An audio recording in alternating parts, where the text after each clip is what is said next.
7,70,00,000 ఏనుమాములలోని రోడ్లు డ్రైనేజీ పనులకు శంకుస్థాపన చేసిన వర్ధన్నపేట శాసనసభ్యులు కేఆర్ నాగరాజు. గ్రేటర్ వరంగల్ మున్సిపల్ కార్పొరేషన్లోని 14వ డివిజన్ ఏనుమాములలో 7,70,00,000 చేపట్టనున్న అభివృద్ధి పనులకు శంకుస్థాపన చేశారు. అభివృద్ధి పనులకు శంకుస్థాపన చేసేందుకు వచ్చిన ఎమ్మెల్యే నాగరాజును ప్రజలు అడ్డుకున్నారు. గెలిచిన కాడి నుండి ఇప్పటి వరకు రెవెన్యూ గ్రామం అయిన ఏనుమాములకు రూపాయి నిధులు కూడా కేటాయించలేదని గ్రామస్తులు వాహనాన్ని అడ్డుకున్నారు. కొద్దిసేపటి వరకు వివాదం తర్వాత పోలీసులు ఎమ్మెల్యే వాహనాన్ని అక్కడి నుండి పంపించారు. ఏనుమాములలో ఉన్న సమస్యలను డివిజన్ అధ్యక్షులు మరియు కార్పొరేటర్ కూర్చొని తన వద్దకు తీసుకువస్తే పరిష్కరిస్తారని, ప్రజలు ఎవరైనా తన సమస్యలు తనకు నేరుగా తీసుకురావచ్చని, తాను అభివృద్ధి చేసేందుకు అన్ని విధాలా సిద్ధంగా ఉన్నానని ఎమ్మెల్యే నాగరాజు అన్నారు.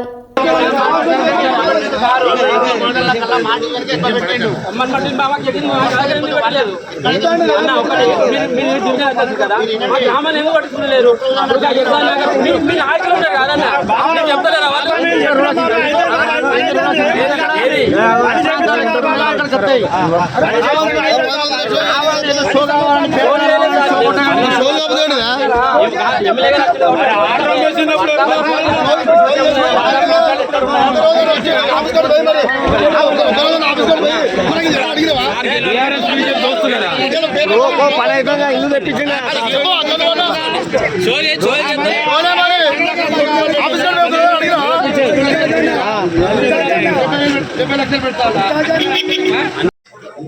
సార్ అటెల్ మీరేనా మీరు ఓకే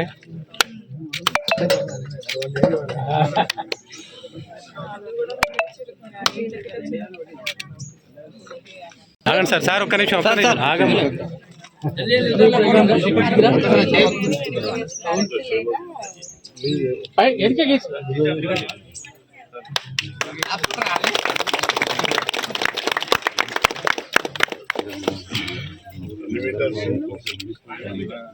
ఒక ఫోటో సార్.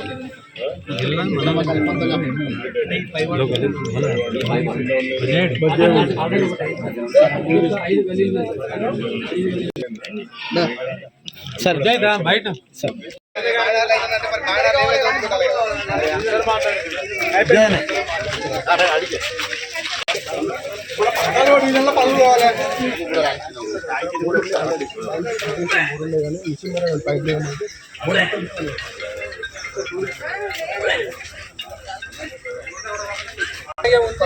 ఈ రోజు వరకు 10 years దాటింది. ఆ వాటర్ ఇట్లా రావాలి.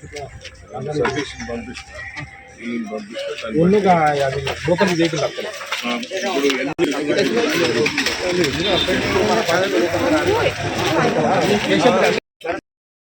జరగండి అన్న, కాళ్ళు తిరగండి. మీరు ఇటు రండి, వాళ్ళు ఉండండి.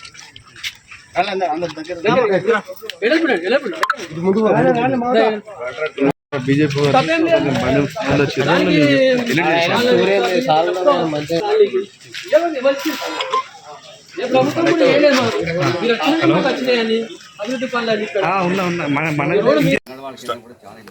ప్రభుత్వ స్థలం ఉంది, దాన్ని సర్వే చేపించి 3 కమ్యూనిటీలకు అంటే హిందువులకు, అలాగే క్రిస్టియన్కు, ముస్లిమ్స్ కూడా శ్మశాన వాటిక ఇచ్చే విధంగా చర్యలు తీసుకునే విధంగా కలెక్టర్ గారితో మాట్లాడి సర్వే చేపించి ఇచ్చే విధంగా, అలాగే ఇంకా మన వస్తుంటే ఏన్మామ కాలనీ వారికి గతంలో ఏదైతే మిషన్ భగీరథ పనులు చేసి డ్రైన్ సిస్టాన్ని అంతా నాశనం చేసిపోయింది కాబట్టి అది వాటిపైన కూడా చర్యలు తీసుకునే విధంగా తర్వాత వారికి ఇవ్వాలి చేసుకొని అనవసరంగా నేను గొప్ప నువ్వు గొప్ప అని కాదు, ఫస్ట్ అభివృద్ధి దిశగా ఆలోచించమని నేను కమిటీని కూర్చోబెట్టి మాట్లాడితే వారిని కూడా తక్షణమే దీనిపైన ఏ విధంగా వారిని సమన్వయపరిచి వారిని ఏకతాటి మీద తెస్తా అని చెప్తున్నాను.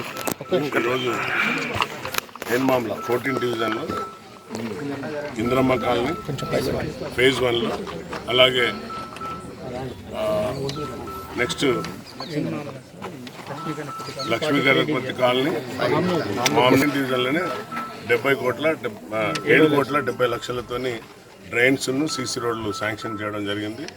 అలాగే ఇక్కడున్న సమస్యలు అందరు మహిళలు కూడా సోదరుమణులు సమస్యలు తీసుకొచ్చింది. మాకు కరెంట్ మీటర్లు కొత్త రాలేదు సార్, దాంతో మాకు బిల్లులు కరెంట్ బిల్లులు పడుతున్నాయి అన్నారు. అది కూడా తక్షణమే చేసే విధంగా, అలాగే